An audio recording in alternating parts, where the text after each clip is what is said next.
শুভ সকাল প্রিয় দর্শক, একুশে টেলিভিশনের প্রভাতী আয়োজন একুশের সকাল অনুষ্ঠানে আপনাদের সবাইকে স্বাগত জানাই। আমি জোনাকি জ্যোতি। প্রিয় দর্শক, প্রতিটি দিন এগিয়ে চলে জীবনের গতিতে, আর তেমনই আরও একটি দিন আজ যুক্ত হতে চলেছে জীবনের খাতায়, জীবনের পাতায়। দর্শক, তেমনই একটি সকালে সবাইকে আমন্ত্রণ জানাই একুশের সকালের এই আয়োজনে। আজ একুশের সকাল অনুষ্ঠানের বিভিন্ন অংশে থাকছে আজ ও আগামীকালের আবহাওয়ার খবর, অজানা তথ্য, ঝটপট রেসিপি, ঘরের খাবার, মজার খাবার, জানেন কি আমাদের টুকিটাকি, এবং থাকছে প্রিয় শিল্পীর একটি মিউজিক ভিডিও। শুরুতেই আজ ও আগামীকালের আবহাওয়ার খবর। আজ সোমবার 29শে পৌষ 1431 বঙ্গাব্দ, 13ই জানুয়ারি 2025 খ্রিস্টাব্দ, 11ই রজব 1446 হিজরি, শীতকাল। আজকে সূর্যাস্ত সন্ধ্যা 5টা 31 মিনিটে এবং আগামীকাল সূর্যোদয় সকাল 6টা 43 মিনিটে। আবহাওয়া অধিদপ্তরের পূর্বাভাসে বলা হয়েছে, সোমবার সকালে অস্থায়ীভাবে আংশিক মেঘলা আকাশ সহ সারা দেশের আবহাওয়া প্রধানত শুষ্ক থাকতে পারে।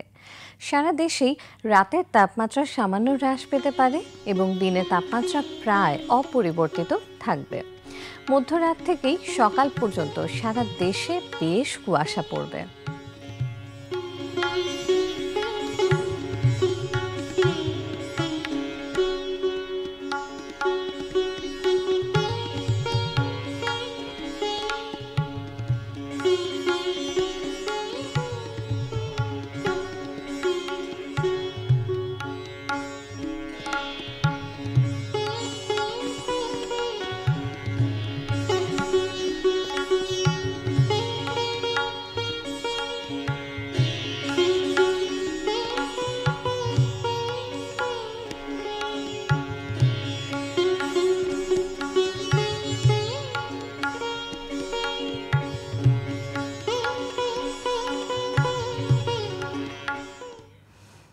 দর্শক, আজ শুরুতেই আমাদের আয়োজনে থাকছে অজানা তথ্য। আমাদের মাঝে মাঝে মনে হয় আমরা অনেক কিছু জানি, আবার মাঝে মাঝেই মনে হয় অনেক কিছুই যেন জানা নেই। আমাদের জানার যেমন শেষ নেই, তেমনি জানার আগ্রহেরও তো শেষ নেই। আমরা জানি বা আসলে কতটুকু? তবে আমরা আপনার শেখা বা জানার ক্ষেত্রে একটু সহযোগিতা তো করতেই পারি। আমাদের জানা ও অজানা নানান তথ্য নিয়েই এই বিশেষ আয়োজন অজানা তথ্য। আধুনিক জীবনের অপরিহার্য একটি উপাদান গ্যাসোলিন। আমরা প্রায় প্রতিদিনই গাড়ি, মোটরসাইকেল বা অন্যান্য যানবাহনে করে ঘুরে তো বেড়াই, আর এই যানবাহনগুলোর চালানোর জন্য এই গ্যাসোলিনই প্রধান জ্বালানি। গ্যাসোলিন আবিষ্কারের ইতিহাস খুবই আকর্ষণীয়। 19 শতকের মাঝামাঝি সময়ে কয়লা থেকে তৈরি একটি তরল পদার্থ আবিষ্কৃত হয়, যাকে কোল টার বা কোল তরল বলা হতো। এই তরল পদার্থকেই পরবর্তীতে গ্যাসোলিনের মূল উপাদান হিসেবে ব্যবহার করা শুরু হয়। তবে গ্যাসোলিনের আধুনিক রূপটি তৈরি হয় অপরিশোধিত তেল বা কাঁচা তেল থেকে। গ্যাসোলিন উৎপাদনের প্রক্রিয়াটি বেশ জটিল। প্রথমে কাঁচা তেলকে তাপ দেয়া হয়, যার ফলে তেলের বিভিন্ন উপাদান বা ফ্র্যাকশন বাষ্পীভূত হয়ে আলাদা হয়। এই বাষ্পকে ঠান্ডা করে তরলে পরিণত করা হয়। এই তরলের বিভিন্ন অংশের স্ফুটনাঙ্গ ভিন্ন হওয়ার কারণে বিভিন্ন তাপমাত্রায় তাদেরকে আলাদা করা যায়। এই প্রক্রিয়াকেই ফ্র্যাকশনাল ডিস্টিলেশন বলা হয়। ফ্র্যাকশনাল ডিস্টিলেশনের মাধ্যমে কাঁচা তেল থেকে গ্যাসোলিন ছাড়াও অন্যান্য পেট্রোলিয়াম পণ্য যেমন ডিজেল, কেরোসিন ইত্যাদি উপাদান তৈরি করা হয়। গ্যাসোলিনকে একটি অভ্যন্তরীণ দহন ইঞ্জিনে পুড়িয়ে শক্তি উৎপন্ন করা হয়। এই শক্তি গাড়ি চালানোর জন্য ব্যবহৃত হয়ে থাকে। ইঞ্জিনের একটি চেম্বারে গ্যাসোলিন এবং বাতাসকে মিশ্রিত করা হয়। একটি স্পার্ক প্লাগ এই মিশ্রণকে জ্বালিয়ে দেয়। জ্বালানির সাথে বাতাসের মিশ্রণটি দহনের ফলে বিস্ফোরিত হয় এবং গ্যাসে পরিণত হয়। এই গ্যাসের চাপের ফলে পিস্টনকে ধাক্কা দেয় এবং ইঞ্জিন চালু হয়। গ্যাসোলিন আধুনিক জীবনের অপরিহার্য একটি উপাদান হলেও এর ব্যবহারের কিছু নেতিবাচক দিকও রয়েছে। যেমন গ্যাসোলিন পুড়িয়ে যে কার্বন ডাই অক্সাইড নির্গত হয় তা গ্লোবাল ওয়ার্মিংয়ের জন্য দায়ী। গ্যাসোলিনের বাষ্প শ্বাসে নেয়া স্বাস্থ্যের জন্য ভীষণ ক্ষতিকর। পৃথিবীর কাঁচা তেলের মজুদ সীমিত। এই সমস্যাগুলোর সমাধানের জন্য বিজ্ঞানীরা নতুন নতুন জ্বালানি উৎস আবিষ্কার করার চেষ্টা করে চলেছেন, যেমন বায়োগ্যাস, হাইড্রোজেন ইত্যাদি। গ্যাসোলিন আধুনিক জীবনের একটি অপরিহার্য অংশ হলেও এর ব্যবহারের নেতিবাচক দিকগুলোকে উপেক্ষা করা যায় না। তাই পরিবেশ বান্ধব নতুন জ্বালানি উৎস আবিষ্কার করা আজকের দিনের একটি গুরুত্বপূর্ণ চ্যালেঞ্জ।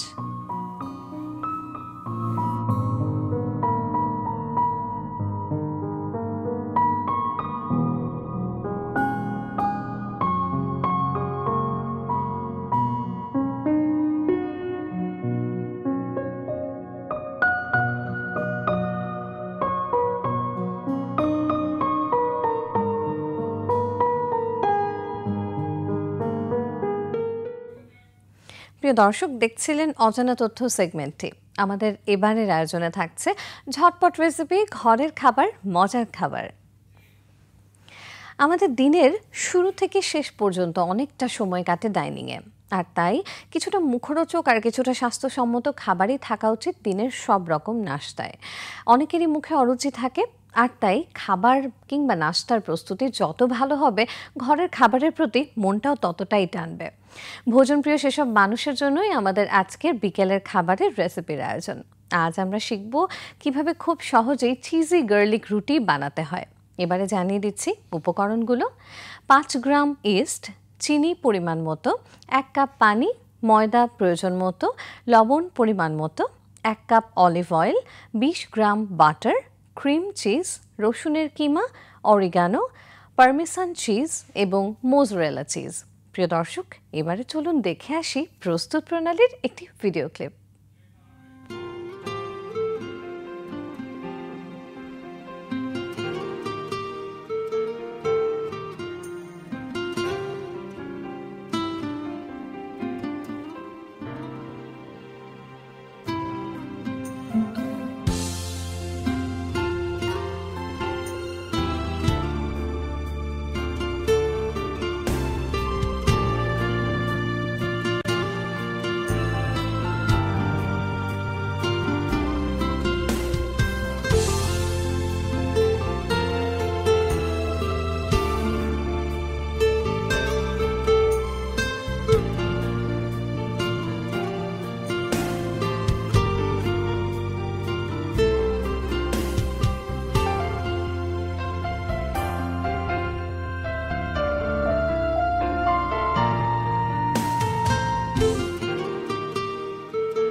প্রিয় দর্শক, দেখছিলেন ঝটপট রেসিপি, ঘরের খাবার, মজার খাবার। আমাদের এবারের আয়োজনে থাকছে জানেন কি। কতই না বিচিত্র আমাদের এই পৃথিবী, প্রাণেরও কতই না বিপুল সমারোহ। পৃথিবী জুড়ে রয়েছে নানা ধরনের প্রাণী ও পতঙ্গের অস্তিত্ব। তাদের প্রত্যেকেরই আলাদা আলাদা স্বভাব ও বৈশিষ্ট্য রয়েছে, জীবনযাপন, আচার আচরণ নানান ধরনের। সেসব সম্পর্কে আমাদের ধারণাই বা কতটুকু? আজ আমরা জেনে নেব তেমনই কিছু জানা অজানা তথ্য। যে প্রাণীটিকে বাংলায় সাধারণত সমুদ্রের সিংহ বলা হয় তার নাম হলো সি লায়ন। এরা স্তন্যপায়ী প্রাণী হলেও তাদের দেখতে সিংহের মতো লাগে, তবে সিংহের তুলনায় এরা অনেক ছোট এবং তাদের শরীরের গঠনও ভিন্ন। এরা মূলত দক্ষিণ আমেরিকা ও দক্ষিণ আফ্রিকার উপকূলীয় অঞ্চলে বসবাস করে।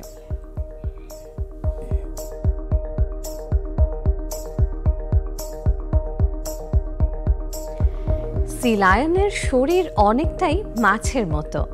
তাদের শরীর চিকন ও লম্বাটে। এদের সামনের পা ফ্লিপারে রূপান্তরিত হয়েছে, যা সাঁতার কাটতে সাহায্য করে। পেছনের পাও ফ্লিপারে রূপান্তরিত হয়েছে, তবে এগুলো সামনের পায়ের মতো ততটা দক্ষ নয়। এদের নাক খুবই ছোট এবং গোলাকার। পুরুষ সি লায়নের গলায় একটি বড় ব্যাগ থাকে, যা প্রজননকালে ফুলে ওঠে। সি লায়নরা সাধারণত দলবদ্ধভাবেই বাস করে। এরা খুবই সামাজিক প্রাণী এবং একে অপরের সাথে বিভিন্ন ধরনের আওয়াজের মাধ্যমে যোগাযোগ করে।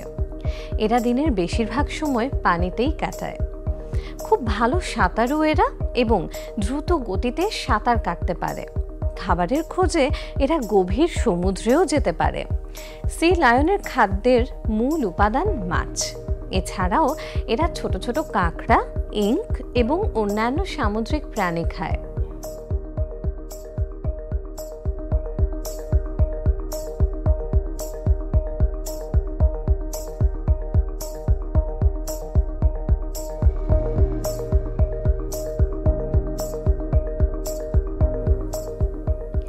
সি লায়নের প্রজননকাল সাধারণত বসন্ত বা গ্রীষ্মকালে হয়।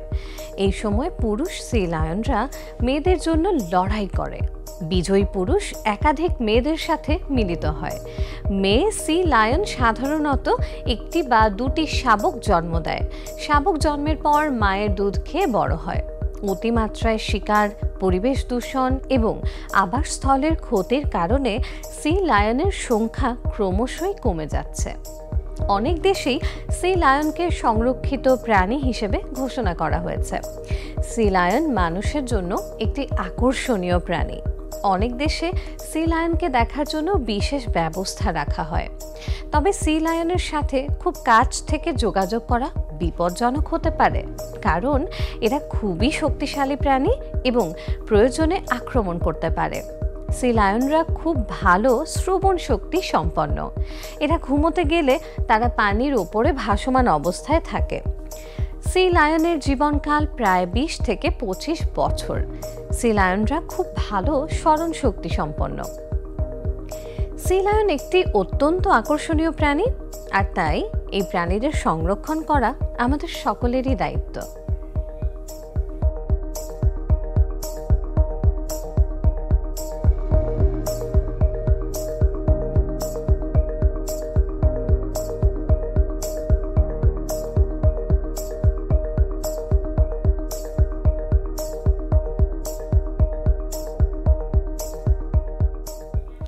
প্রিয় দর্শক, দেখছিলেন জানেন কি সেগমেন্টটি। আমাদের এবারের আয়োজনে থাকছে আমাদের টুকিটাকি। আমাদের টুকিটাকি সেগমেন্টের আজকের আয়োজন বরাবরের মতোই ছোটদের জন্য। আমাদের সবার বাসায় অব্যবহৃত বিভিন্ন রকম জিনিসপত্র থাকে, আর এই জিনিসগুলো দিয়েই আমরা কিন্তু চাইলেই বাসায় বসে বসে অবসর সময়ে বিভিন্ন রকমের খেলনা তৈরি করতে পারি। তাহলে প্রিয় ছোট্ট বন্ধুরা, আমরা আজকে তোমাদের একটু সহযোগিতা করব। অপ্রয়োজনীয় অব্যবহৃত জিনিসপত্র দিয়ে কিভাবে খেলনা তৈরি করা যায়, আমরা আজকে এই সেগমেন্টটিতে সেটিই দেখব। ছোট্ট বন্ধুরা, আজকে আমরা শিখব কিভাবে কাগজ দিয়ে খেলনা ডাইনিং টেবিল বানাতে হয়। খেলনাটি তৈরি করতে তোমরা কিন্তু বড়দের সহযোগিতা নিতেই পারো। এবারে জানিয়ে দিচ্ছি কাগজের খেলনা ডাইনিং টেবিল বানাতে কি কি উপকরণ লাগছে। যে কোনো রঙের কাগজ, যেমন লাল, নীল, হলুদ, সবুজ, সাদা ইত্যাদি, কলম, স্কেল, গাম এবং কাঁচি। এবারে দেখে নেব কাগজ দিয়ে খেলনা ডাইনিং টেবিল তৈরির একটি ভিডিও ক্লিপ।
প্রিয় দর্শক, আমাদের টুকিটাকি সেগমেন্টটিতে দেখছিলাম চমৎকার একটি ডাইনিং টেবিল সাথে কিছু চেয়ার।